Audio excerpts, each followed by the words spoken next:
Hello, everyone. This is the third panel for today's Indie Fantasy Con. And it is what's next? What will be the next big thing in fantasy? We are being pressured to make this a great panel by Liz Delton. In fact, is pressuring us right now to make it great. So let's give it our best shot. So I'd like everyone to introduce themselves. If you want to start with Noah first, and we'll just kind of go around that way. If you want to just tell everyone a little bit about who you are, what you do, and what where people can find you. Sure, I'm happy to. Yeah, I'm Noah Brisk. I'm mainly known for, well, I do a lot of indie reviews and recommendations on my Instagram is my biggest following, but I also repost everything to TikTok, and recently I've started doing some YouTube stuff, so a decent following there too. And yeah, I'm just a talking head. I'm not that important. I just read a lot of books, and I do have a couple books. I have a book coming out this fall and then another one next spring, but I don't have a lot of info on those yet. Some stuff I can't talk about, but yeah, just remember my name and buy my book when it does come out. That's all I'm going to say. Excellent stuff. And the fact that you said that you read a lot of books, that is a bit of an understatement because you are a judge for Spiffbo at the moment.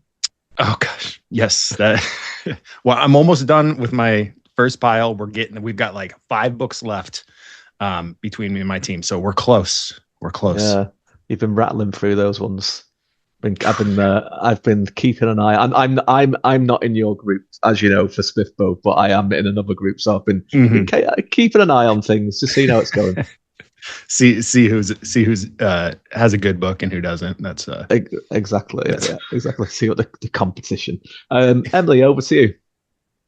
Okay, I'm Emily Fluke, a bit of a wild card because I have 2 pen names, and even under the Emily Fluke pen name, I write 2 different things: cozy mystery, paranormal. So it does fall in the fantasy, and then urban fantasy with fairy tale retellings. So I'm actually bringing that back, retiring my cozy mysteries. So all of Emily Fluke will be supernatural suspense and urban fantasy, basically like the show Supernatural meets Once Upon a Time. But my new series will be female Dexter meets Grimm. So take with that what you will. And my other pen name is Elsa Frey. I write Viking vampire romantasy. Excellent. And I'm mostly on Instagram. So if you look up those author names on Instagram, that's where I'm like posting pictures of my cats and my kids, and you'll get to actually, know me from there more than anywhere else. Great stuff. Those are some excellent comp titles that you've got there that you were just mentioning. Very intriguing. We will talk more about possibly about pen names, because I think that is something that a lot of, when we're talking about what is coming next, there is a lot of authors that are kind of diversifying what they're writing about in different genres at the moment. So we may even come on to that. So Zach, how about you go next? Yeah, so I'm Zach, or ZS Diamanti. I'm a fantasy author, who's been doing the things, all the things, anything, too many things sometimes, but I wrote Sword and Sorcery, sort of classic style epic fantasy series called Stone and Sky, which is a lot of fun. And then I write a lot of cozy fantasy right now. Meanwhile, I put on a big anthology of sci-fi and fantasy authors called Honor, which has been awesome. And then, of course, I'm wrapping up some cozy fantasies because I have no idea. We might be able to guess today what the future of fantasy holds, but as far as Zach's next year, ZS Diamanti's next year, it's all up in the air right now. So interesting. Well, the immediate future is logging around 147 crates, did you say, boxes? Yeah. We've got 127 boxes of this Honor anthology coming on Tuesday. So that's really exciting. We're finally fulfilling that Kickstarter. I say finally, but we only ran it in November. So we're pretty quick on the turnaround for sure. But I've got all sorts of fantasy stuff. That's what we do around here for sure. Excellent stuff. And Ciara? Ciara Blume, and Ciara, sorry. I wrote the Natural Magic series. I'm currently finishing book 4 in that series. It is cozy, paranormal, fantasy, magical realism, and it's just been like so fun living in that world. I've had the great honor of working with Sound Booth Theater and all of the big talents there and seeing my books like turned into something incredible, which has probably been my favorite thing as an author is just hearing them come to life with a multicast production. And I am, I'm sort of in that boat. I'm not exactly sure what the next year holds. Like probably all of you, I have like 12 back burner projects that I'm sort of like, simmering and stirring when I have the time. And I'm like, who gets the attention next? I don't know. Sometimes it's the characters that like demand to be, seen, and sometimes it's the market. So I love this discussion about what's next. I have a background in marketing and data, and I tend to like, pour it over all of it like the tea leaves, as well as just going by my woo-woo instincts. So thrilled to be here with all you great people. Woo woo instincts, excellent. And I'm sure we will be talking plenty about audiobooks as well as we go through the discussion. I'm David Green. I'm one of the admins in the Fantasy Addicts. I write epic fantasy, urban fantasy, and cozy fantasy. My last book was Magic Maps and Mischief, which is about an autistic map maker searching for his place in life. I am autistic, so I write a lot about autistic characters. That book is actually coming out on audio with Simon and Schuster in June. And for people, I can't announce this yet, but if people do go and look at Magic Maps and Mischief on Amazon, then they may notice there is no longer one book of one. There is also one book of two. It's not announced yet, but if you go and look there, there's a little surprise for people. So, and as to what's next for me, I have no idea either. But that's why I'm here, because I want to get some tips from everyone. So let's kind of talk. I think before we kind of talk about what is coming next, we need to kind of talk about like where we currently are, I think, and the kind of trends that are in fantasy at the moment, that what we're kind of seeing. And is there anything that is on the verge of being has run its race? Are people getting tired of certain things, and are there signs of things that are kind of coming out? So if you want to start with Noah on this one, obviously you are reading so many books at the moment, and you kind of you're obviously you're writing books as well, but your basis at the moment is kind of looking at these things that are coming across your desk and seeing like where do you see the state of things at the moment? Yeah, obviously I have a pretty good pulse on the industry on the trad side and on the indie side on like what is selling at the moment. And really what's big right now, at least what I see gets the most engagement and most people bought in. I mean, I call it like the 3Ds. It's dark, there's dragons, and there's distress. You can also mix up distress with damsels if you want to, depending on how you want to put anything. But that's what people are looking for. They love dark fantasy right now. They love dragons, specifically dragon bonds, and they love distress. So whether that be like, trauma or someone needing someone else, that kind of like pulls into the romantasy thing. But those are like the big things. Like if you post hey, here's my top 5 dragon books, here's my top 5 grimdark books, you're going to get a lot of views. That's just how it is right now. And I think all of those are on the verge of going out, specifically because you see an uptick in, I like to call it grim hope, where, it's not really, it's like, I don't like the word gray fantasy, but it's like dark fantasy, but there's through lines of hope in it. And I just think the reason that's happening is just where the world's at right now. I think people are looking for more from their books. So I think people are being drawn to that kind of grim hope where they still like that dark, gritty feel, but they don't want to be totally devastated at the end of the book, right? Because we're already devastated day to day in our life. So I see a lot of that noble happening. Dark. Yeah. Oh yeah. That's a good noble word. Dark. That's a good word. Yeah. I know there's so many, people watch me. I don't know the names of everything, but yeah, noble dark. You know, you need that through line of hope. So I think we're just seeing small shifts. I know for years people have been saying romanticy's going out, but it's not. Yeah, it's here. It's like there's good ones out there that I recommend all the time. So I just don't see that going anywhere yet because publishers are still looking for that. So that's a really good place to look.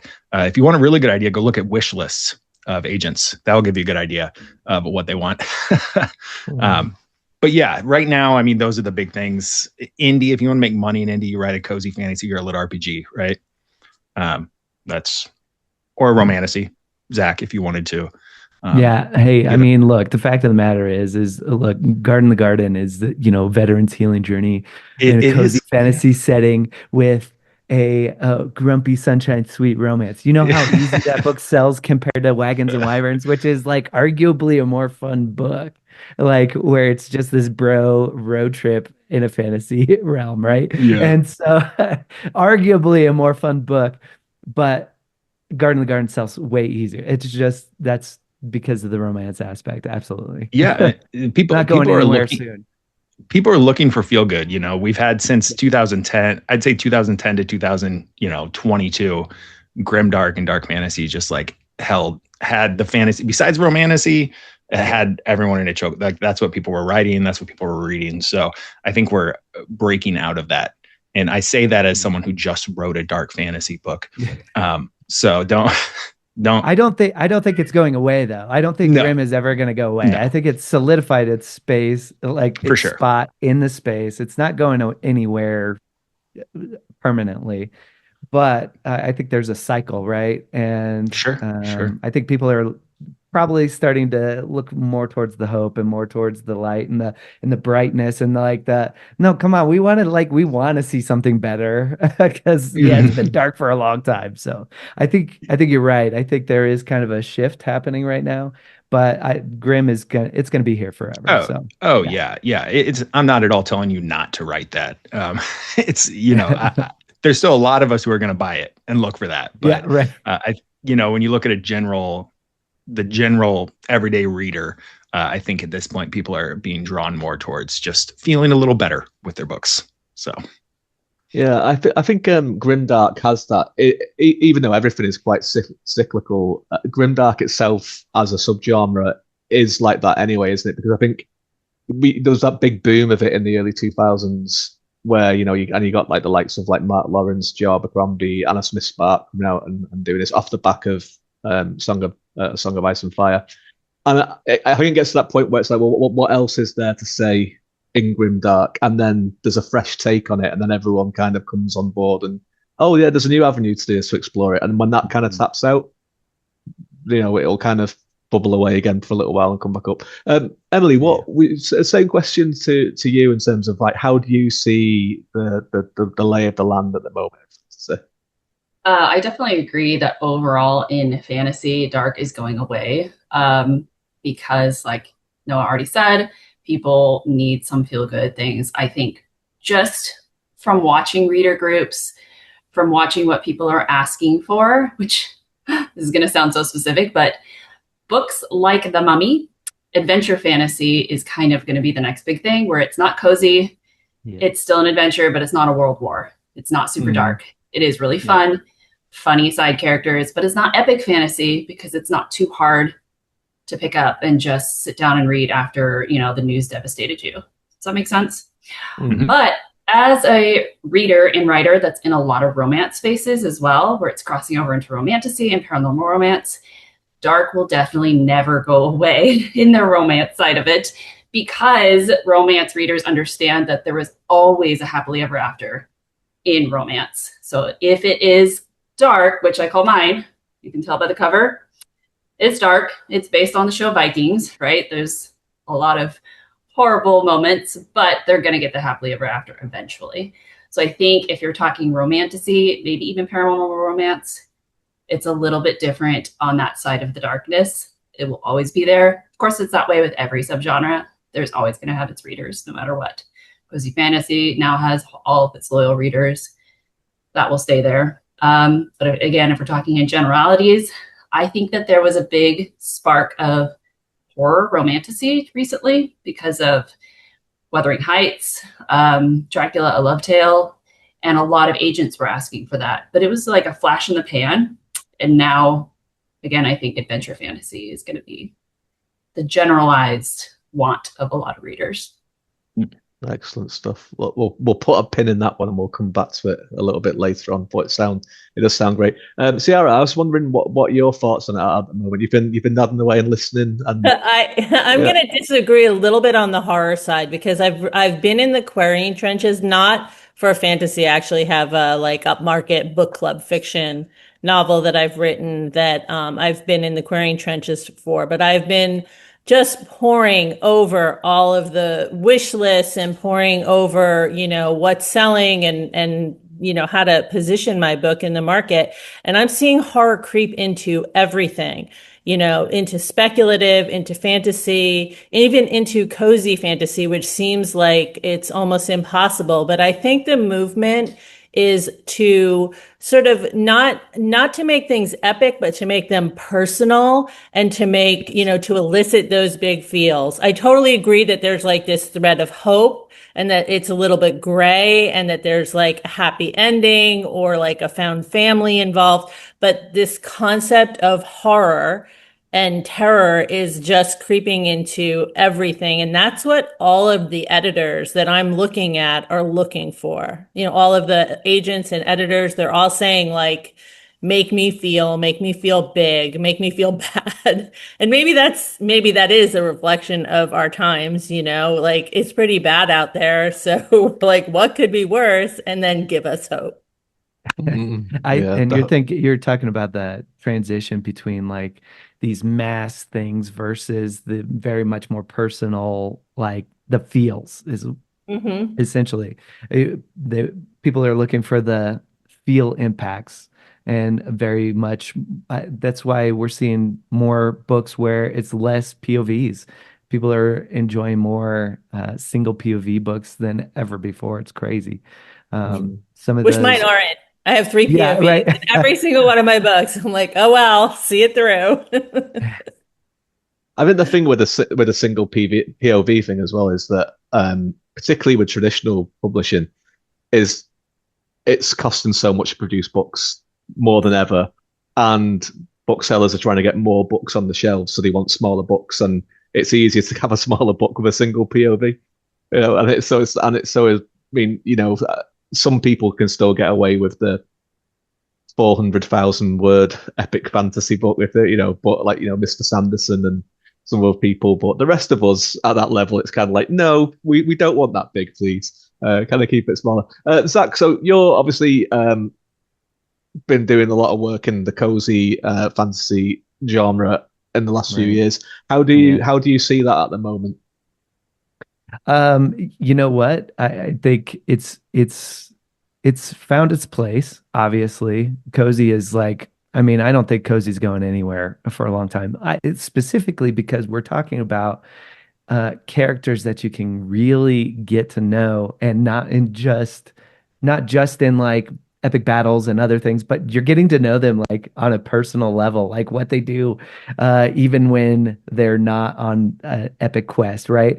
What they do when they're just hanging out with friends at home or going to the pub to have a drink or, going to a game night or whatever. You're seeing these cozy moments with these people, and it's very relatable for us as human beings because we're people, right? And we don't always have epic quests going on. And sometimes we are just hanging out, having tea at the house, or we are going on a short road trip to, the next city over, right? And so these cozy, I mean, cozy's can go forever, right? There's so many ways to take cozy. And these are just really moments. These are flashes in people's lives. And people want to see that kind of thing in characters. And man, we were talking about it just the other day. I don't really know. I know I'm writing Mages and Mayhem. That's the next cozy fantasy in the Fables of Finlastia. I know we got the Kickstarter gonna run in July, and we've got it releasing in December. And I know that I've got at least, 3 to 5 other book ideas that could go in that series, right? Cozy can go forever. However, as a writer, sometimes you're like, man, I want a little bit something. Like I want a little bit of, I want some battles again. Right. And so you start figuring out ways to kind of fill that void for yourself as a creative, maybe in short stories, maybe in other things. But Yeah. I think Cozy's hot and happy and ready to go, and we're seeing that in sci-fi too. I mean, I know Mm. we're indie fantasy over here, right? But look at sci-fi. Look at the stinking Project Hail Mary, which is phenomenal, by the way. And the book and the movie, insane, so good, and people are loving it. And what's going to happen? Sci-fi is going to blow up, and Cozy as well. Like it's just a matter of time because people want those personal stakes that they feel with these connections with these characters. So Yeah. Cozy's here to stay for sure. And Excellent. I think I just want to add on that, Zach. There's been a big resurgence of Robin Hobb in the last year or so, and I think I read Robin Hobb like in high school. So what? I'm going to act like I'm old or something, but like 20 years ago when I was in high school and I read Robin Hobb, you didn't realize like how good her character work is and how good she does the boring. I like to call it the boring stuff. Yeah. So like when you get Fitz and Burridge or just Fitz and Night Eyes, like you're getting these moments of just their day-to-day life. And I think that's one of the big things about cozy fantasy. It like takes those moments and just makes a book just about those moments without the trauma that Robin adds in. But I think that's why we're just going to see a lot of character work. We're going to see a lot of people caring about characters more so. I don't want to say plot's not useful. I don't want to say, that doesn't matter, but people are going to focus on characters. That's what they're going to attach to. And that's why I think bringing down those POVs is good because it lets people connect with those characters. And I think Robin's just a great example of that for her character work. And, yeah, and I think Cozy just branches off of that, right? She has moments of Cozy in there. Mm-hmm. And lots of trauma, as you said. I am yes. endlessly traumatized by Robin Hood, which is crazy because she's so lovely. She's such a nice the person. Best. One of the nicest people I've literally ever talked to in my life is Robin Hood. Yeah. Before we move on to the next question, because I know all of you mentioned and touched on and went in a little bit deeper on Cozy there at the moment.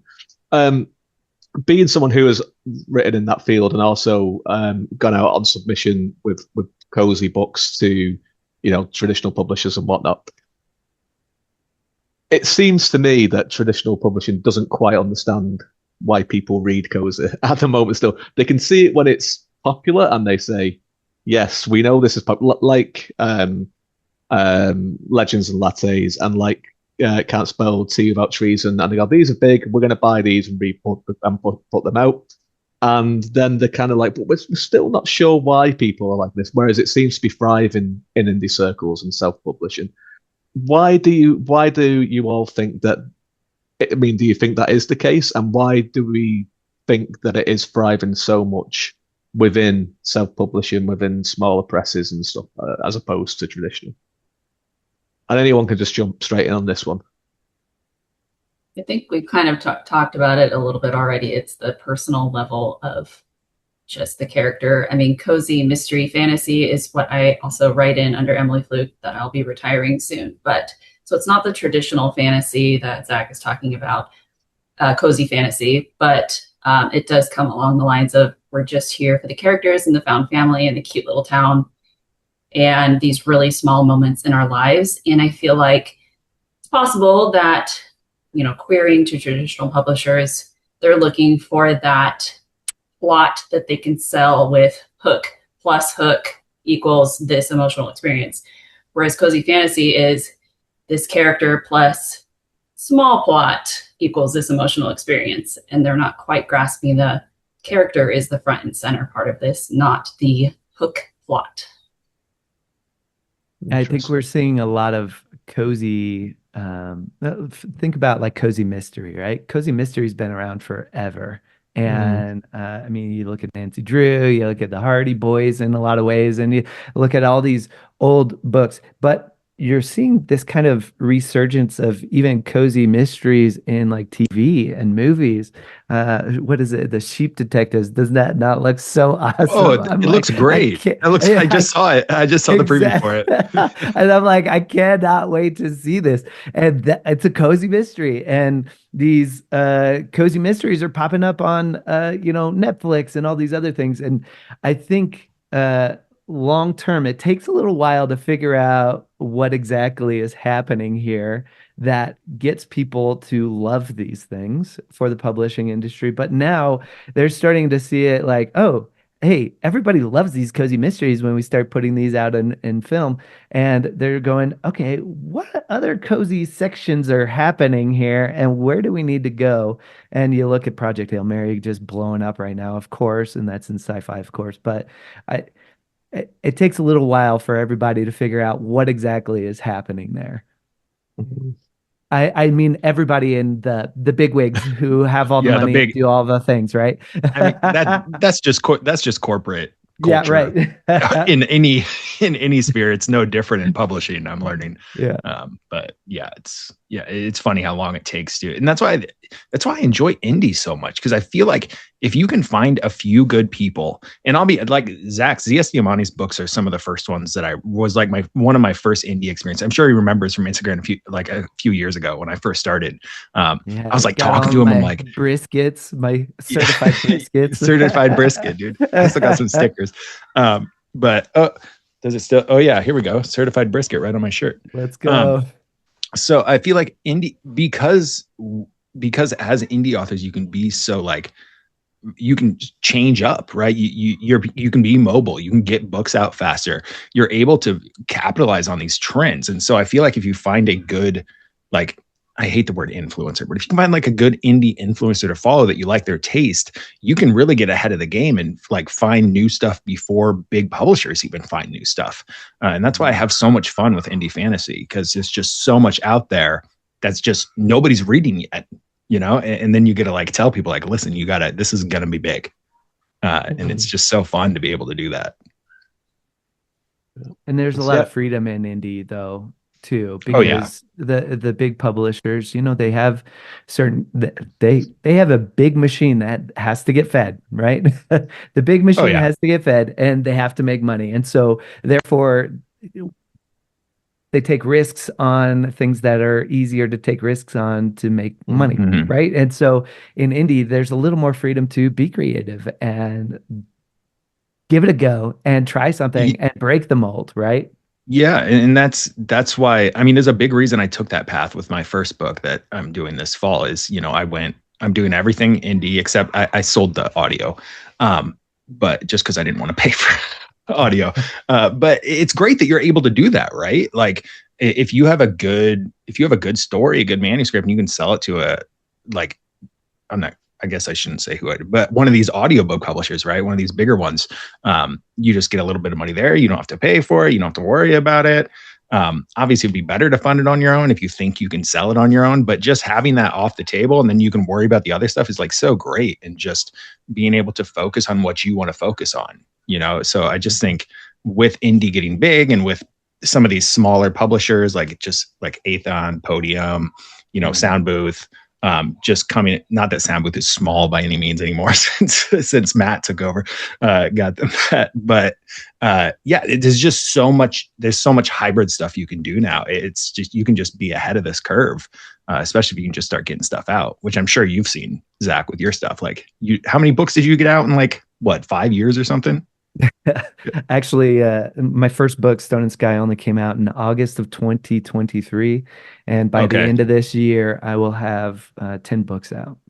Yeah, imagine doing that with a agent and a publishing deal. It's just not possible. It's not And that's possible. why my next year looks a little weird, and I'm not really sure what it looks like. Yeah. Have you got any thoughts on this, Ciara?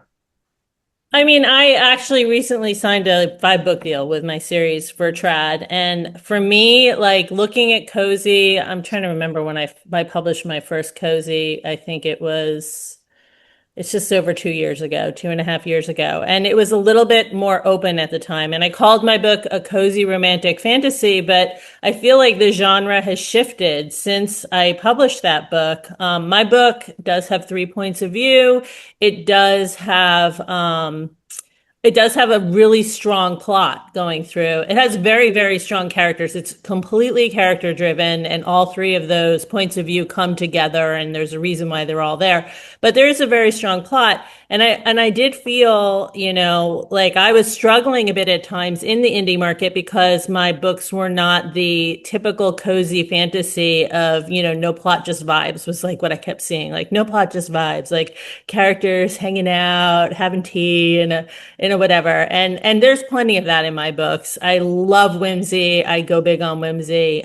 That's really kind of my thing. But I think that there is still a divide between the trad world and the indie world in that you can write a book that's no plot, just vibes and all about character, and it will find its people. And there's a lot of people out there for that. But the trad world doesn't want to take a chance on something that can't be made into a movie, that can't be, that can't appeal to a large, broad commercial audience.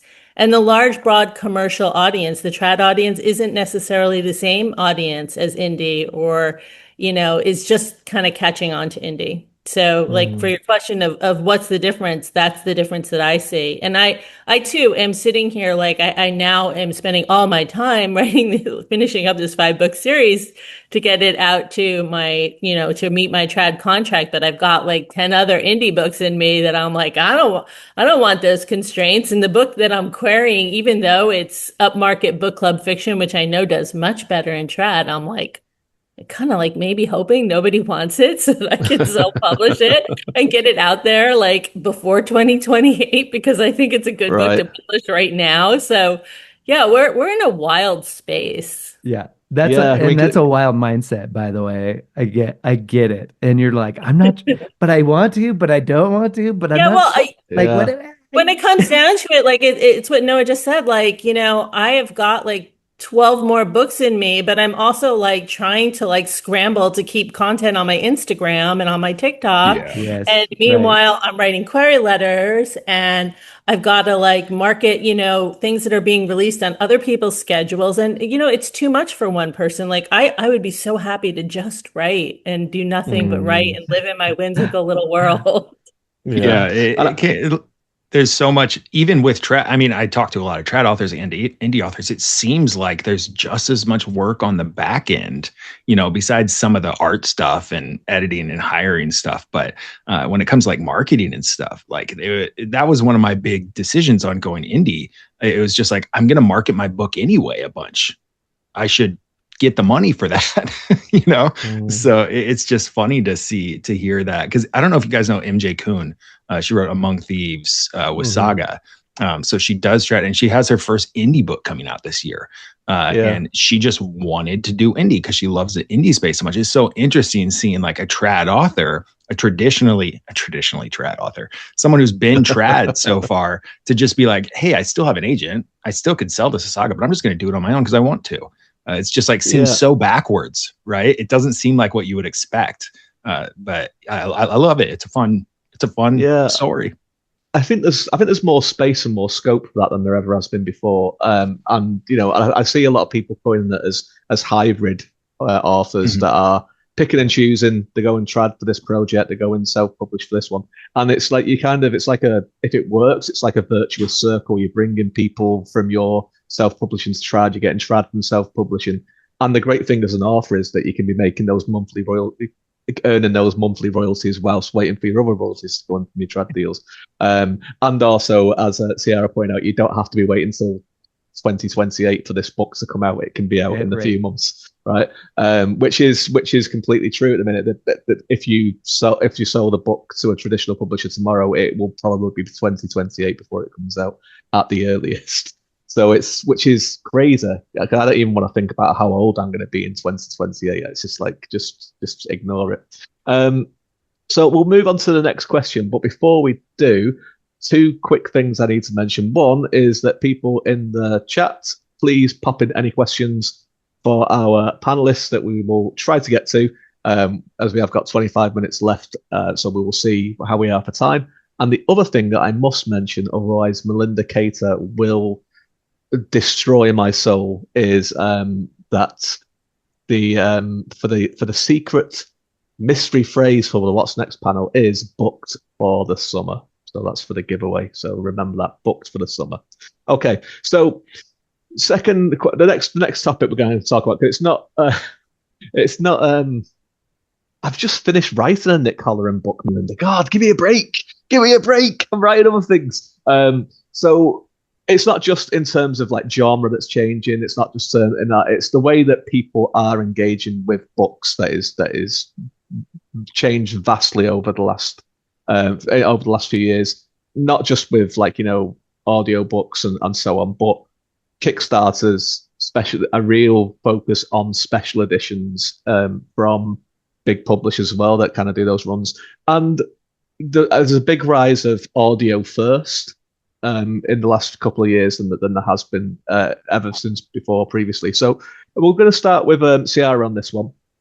And you were just about to run away as well. I caught you just before. No, I was just about to chide my husband's loud flip-flops and cabinet opening. Oh, really? Dude, could your flip-flops be any louder? Sorry, I'm like in my main that's family. Okay. That's fine. So with this, the way that we are kind of, I really hate the term consuming books. I really hate that, because it's like it's art and you should protect it and love it and cherish it and whatever. But it is the term that people use, how we consume things, and so on. With the way that we are kind of interacting with books these days, how has that impacted the way that they are being written, that they are being put out towards people? Is the focus shifting from that paperback in a bookshop? I don't know that it's shifting so much as broadening. I have a 18-year-old son who just got admitted to a program for at USC for media. What is it? Creative media development. And he's like a big gamer and a big storyteller. And, his goal in life is to bring stories to, oh no, it's interactive media. Anyway, I'm old if you can't tell. So his big goal in life is to, bring stories to experiences for people.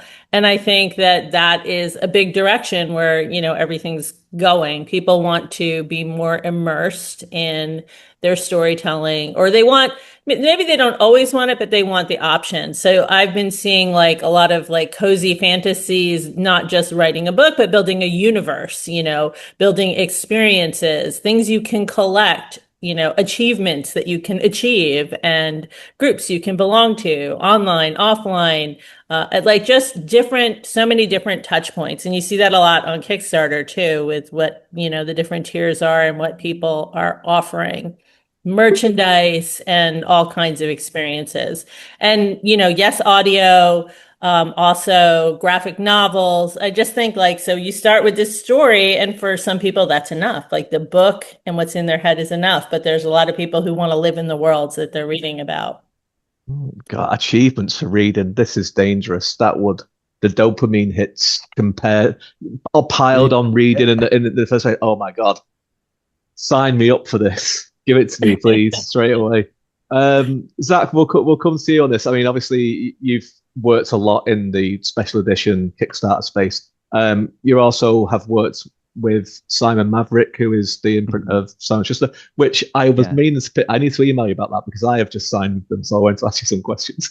Oh yeah, sure. Yeah. But we'll talk about it later. So, looking in that kind of space of special editions, Kickstarters, different ways to get them through. How has that kind of changed the playing field for you? Oh yeah, it completely changed everything. I remember when Stone and Sky came out, and it was my first book, and of course I had done all the social media stuff. I built all the things so that we could sell a bunch of books out the gate, and people were like, "Oh, this is kind of that old school fantasy vibe. I love that," right? And all the things that I had built before that. But I still remember refreshing my KDP backend page, 8,000 times every day for the first like 3, 4 weeks, trying to do the math of how many books I had to sell to actually make it so that it broke even and blah, blah, blah, blah, all the crazy, right? Well, then I actually ran a Kickstarter as Stone and Tide, the second book in that series, was coming out. And I was like, and the Kickstarter paid for the entire audiobook for the series. And I was like, okay, I see this. Okay, so what else can we create? And really, I don't think it's a moving away from the traditional, paperback. It's a broadening of things. And so it really opened up my mind to, okay, what can we do with this? We've done the book. I wrote the book. We went through the process of making it a great book. Now what else can we do with this? And so, we've got, I probably shouldn't say that. Okay, let me talk about other things that I probably should talk about and not that other. Rewind. Let me bring that one back. I'm notorious for letting things out of the bag. I shouldn't, but no, but like opening it up to cozy fantasies in the same world, but then also doing like character trading cards and doing special editions with like, so we do special editions for books that haven't even come out yet now, as part of the publishing cycle. So like, look at these ones here. This is Assassin in the Ale House. It's the next cozy fantasy in my series coming out in June 1st or 2nd, whatever that first Tuesday is. But we also produced a special edition. And we're talking like, we're not doing just books anymore. We're doing books with full pages of like full color art and all sorts of different things that you're producing during the process of making a book. And you're thinking about these things as you're writing the book. It changes the way that you think about it, right? So, for example, right now I'm writing Mages and Mayhem for that'll come out in December, and the Kickstarter runs in July. But I'm already talking to my artist who has already gotten me the cover, which I'll reveal at some point. And no, I'll hit you up. But and we got we're already working on interior art pieces and other things like character trading cards. We're already working on all that stuff for a book that we're not even going to kickstart until July, and then we're not even going to release until December, because it changes the way your brain operates in the creative space. And that's something that we get to do as indie authors, because we do have all the control and we can step out of bounds and we can create pins. And we put out recipe cards with every book we release, because I always write about food because I'm always hungry when I write. But I mean, you could just go all out, and I do it on a kind of a small scale, but man, there's some digital ways to do it. I don't know if you guys saw it's called Orkin. It's a Kickstarter for an Orkin world. Like, what if orcs, evolved in our world? And just the amount, it's got a video game, it's got all sorts of random stuff that they're doing together. That Kickstarter blew mine out of the water, which is awesome. I'm like, way to go. Let's go, bro. But there's so much that you can do. It really broadens the experience. Excellent. I'm going to steal that saying that Ciara and Zach have come up with, the broadening of. Ciara gets That's all great. credit. You killed it. That was good. That was perfect. Definitely stealing it. I'm doing panels next week at a convention, so I'm going to keep mentioning it. People are going to think that I'm really smart. And I'm like, yes, yes. Emily, let's come to you before we end with Noah on this one. It seems to me from my perspective of looking at this and from what everyone else has said so far, that obviously there's always going to be a place for ebooks and that kind of quick, get the book, read it on your e-reader in whatever way. But it also seems to me that the rise of ebooks and digital publishing has also then pushed this need for people to want to collect things again, because we don't actually own these things that we're buying digitally. We own the license for we're renting a license for it, aren't we? And that license can be taken away at any whim, which we've seen in the last few years. So, what is your view on that? And is there, do you feel like there is this kind of push for people that want to collect physical products again? So you absolutely said what I was just going to say. And I was going to start with, maybe it's wishful thinking for me, because my cozy fantasy mystery is set in the 1990s. in our world.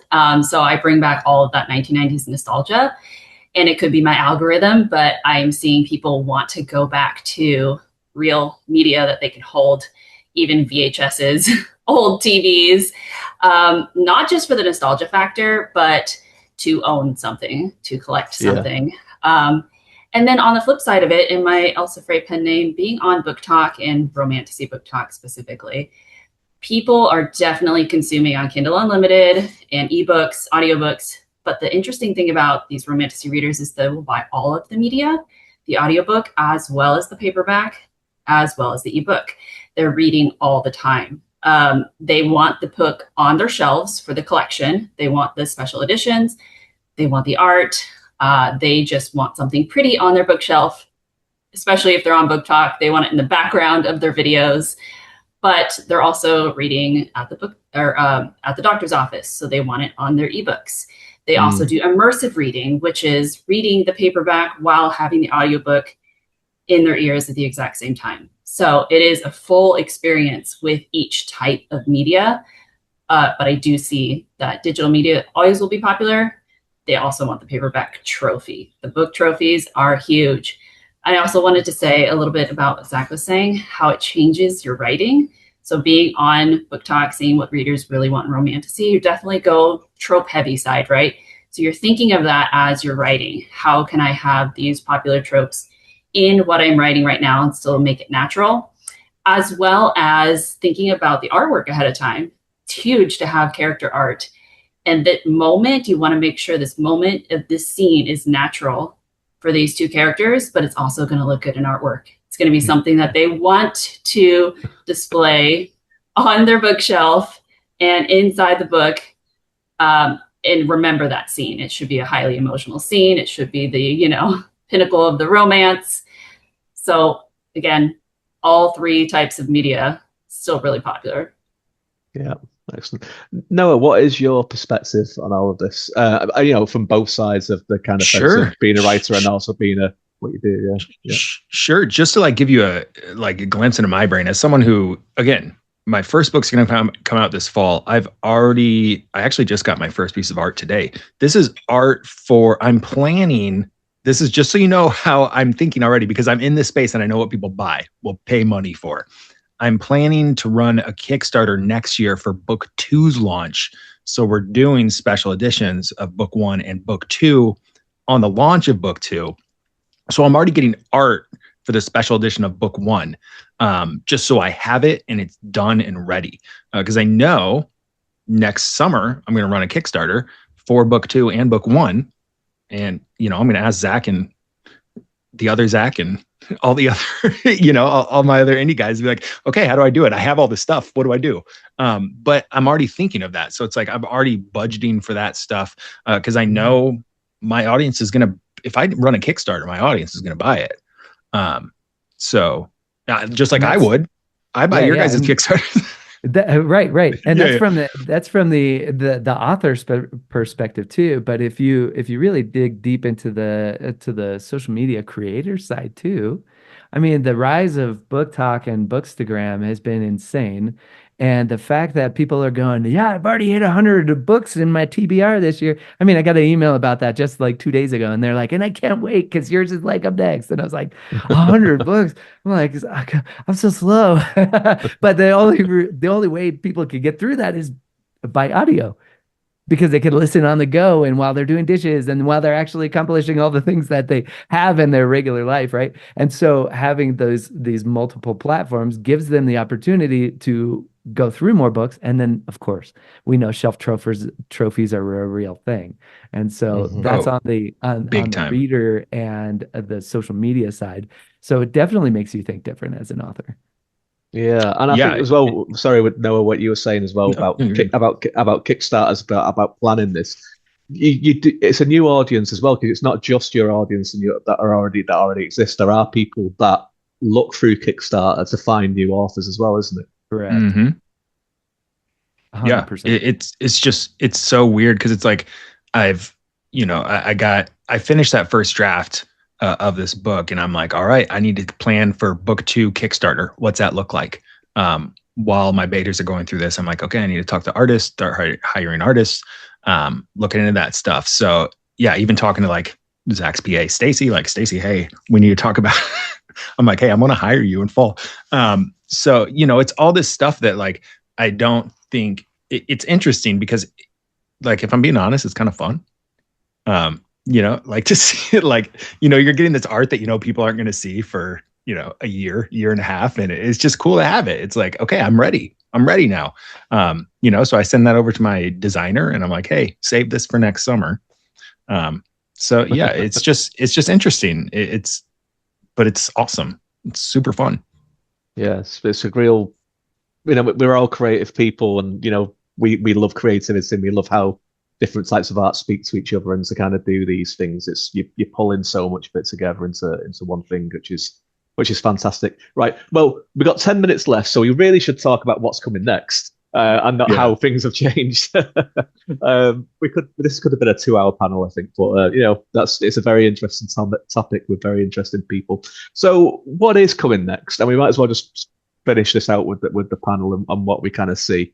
We've mentioned a few things. We've mentioned audio first. We've mentioned a few different genres. I'm seeing like a huge need and desire for gothic stuff at the moment: gothic horror, gothic fantasy, gothic mysteries.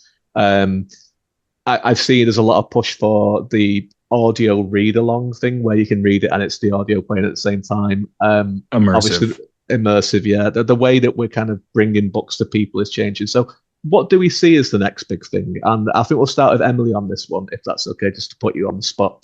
What do you see as the next big thing? Yeah, you really put me on the spot because I feel like we've talked about it. The immersive reading is definitely the biggest thing that I've been hearing. I'm in a lot of book clubs and a lot of reader groups, and that is the big thing. But I think, and I don't know if this is too specific, but I think something that readers can talk about together, not necessarily the Reese Witherspoon book club pick type books, but a book club book that has a little bit of controversy in it. And when I say controversy, I mean something like, if you're a romantasy, right, there's a bit of a love triangle, something that they can talk about and be on one side of it, as well as, and bringing back the cycle of, are you team Edward or are you team Jacob? Right. This brings readers together. And I think the community aspect of reading is kind of the next big thing, where people want a reason to come to, and that's what Kickstarter does, right? Kickstarter is bringing this community together. So how can we bring community through books?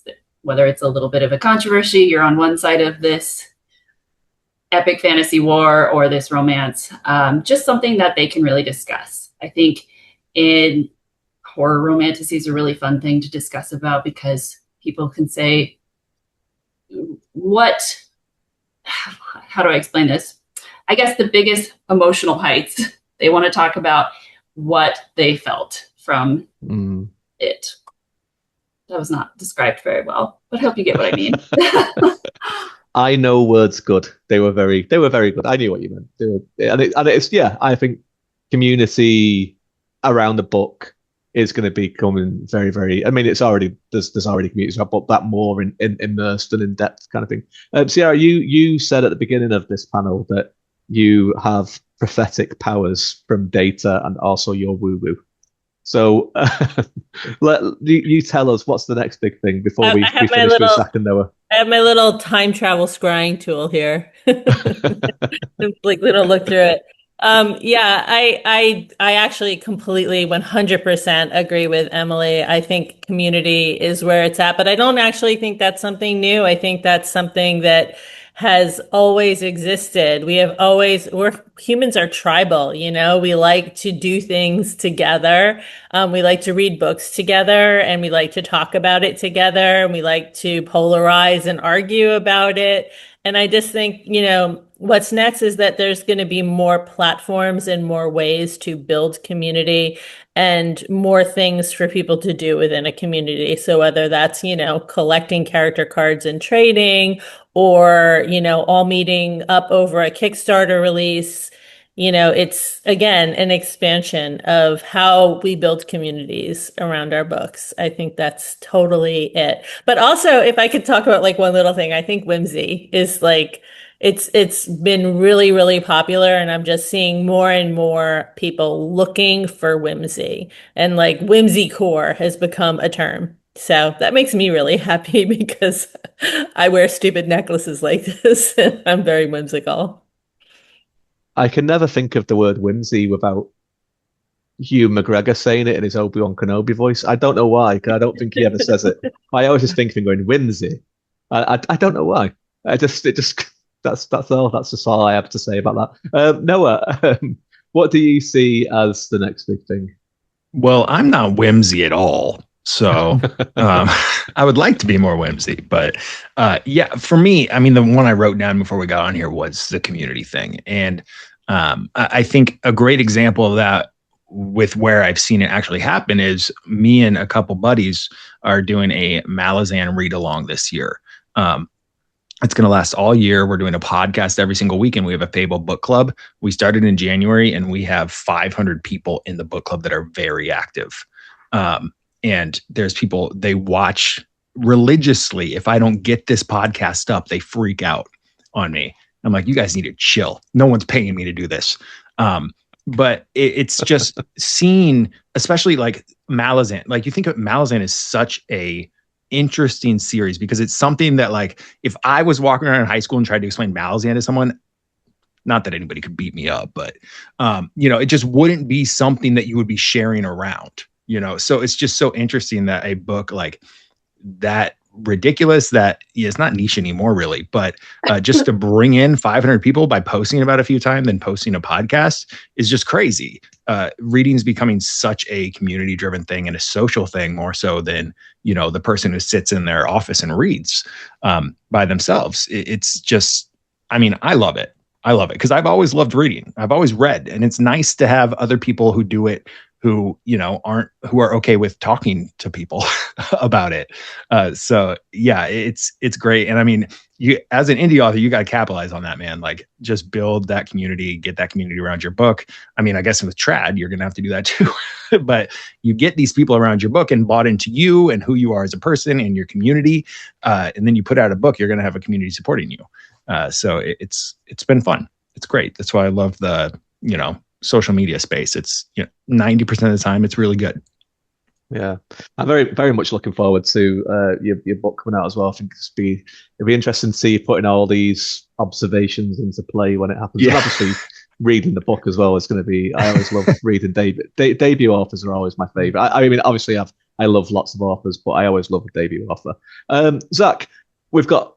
I mean, I will let you go over the 3 minutes. Like I'll keep it quick. No, I will allow it. It's fine. But yeah, what do you see as being the next big thing? Yeah, real quick, I'll just piggyback on everybody about the community thing. There's a reason we're seeing all these new social media attempts and new software attempts at creating the reader space together, right? That's why Fable came out. That's why you got new platforms like Tome. That's why you got all these different things happening right now, because somebody's trying to figure out what exactly does all the reader people need, the entirety of the reader community, to come together all in one space. Somebody's going to figure it out, and that's probably going to be the thing. And maybe it is Fable. Maybe they've already got a whole bunch of other things in the background because they got the backing already, and they're going to kind of expand it and build it into what it could be, right? So I do think that's going to be the big thing. Since we're in the indie fantasy panel, I think we should talk a little bit about genre. I'll just throw it out there. I think style is I think we're going more toward the bright side. I think we're seeing trajectory of more hope core, noble, bright fantasy is going to make a kind of a huge comeback here over the next few years. And then, of course, it'll cycle away from that again at some point. Noble Dark is kind of in the middle of those two things right now, from the Grim Dark to the Noble Dark, and then it's going to go to the Noble Bright, and then it'll just continue to cycle. So I think that's kind of where we're going. There we go. There you all have it. This is what will be happening over the next few years. People will come back and see this on our YouTube channel, and they'll be like, those 4 sages, they laid it all out for everyone. If only we paid attention to them at the time, we would have had this cracked. thank you everyone for coming on to the panel. It has been really, really fun for me. I don't know about for anyone else. I hope it was fun for everyone else, but it was great for me. And really interesting. Really enjoyed it. And we could have gone on for much, much longer. Please let everyone know where they can find you and what you've got coming next. We'll start with you, Ciara, if that's okay.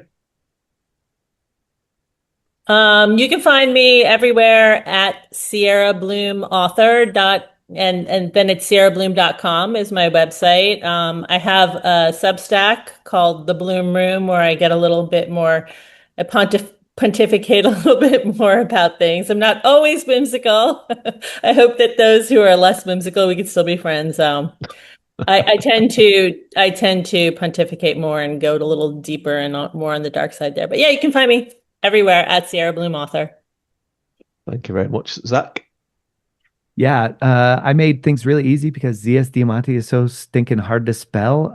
If you go to freefantasyfiction.com, you can actually get 7 free stories about characters that you'll meet in my Stone and Sky series, and actually some of the characters cross over in my Fables of Finlestia series as well, the Cozy Fantasy series as well. But that's freefantasyfiction.com. You can sign up, get a bunch of free stories, see if we got the right good connection and a good vibe going. And also freefantasyfiction.com is attached to my website, zsdiamanti.com. So there you can find all of my social medias since ZS Diamanti is so hard to spell. Excellent stuff. Emily? You can find me on pretty much any social media platform in Emily Fluke or Elsa Frey. I am still the most active on Instagram. But yeah, Elsa Frey is spelled Frey, so I can put that in the chat if you want to find my other pen name. Excellent stuff. And last, certainly not least, Noah. Yeah, you can basically just search Noah Brisk on any social media. You're going to find me. I'm the only one. If you want more of me, you can probably find about 3,000 videos of me on my social media accounts. If you're into that, I have my debut dark fantasy novel is coming out in October. That's the plan. Everything's on schedule so far, called The Tethered God. You are free to pre-order that on Amazon right now if you want to. It will be out on everything though in October. We're doing a simultaneous release, hard, paper, soft, Kindle, audio, all of it. So, and then, yeah, just follow me. I update people on my writing all the time. And then also I do a lot of recommendations and reviews. We're a very positive account, even though my hat's backwards and I look like a frat guy. I'm very nice. So just heads up, I won't be hating on books on my account. So. Excellent stuff. And I wish that I was the only David Green, but I'm not. There's loads of us, and there's loads of us that are writing, which is very confusing every time I want to upload a book, because it's like I'm not the historian David Green. I am the other one.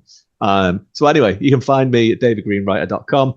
All of my social media stuff is on there. I am mostly active on Instagram and Blue Sky these days. And yeah, Magic Maps and Mischief is out now. It's going to be out in audio in June. And if you go and search up on Amazon, there is a little surprise for people just for this weekend.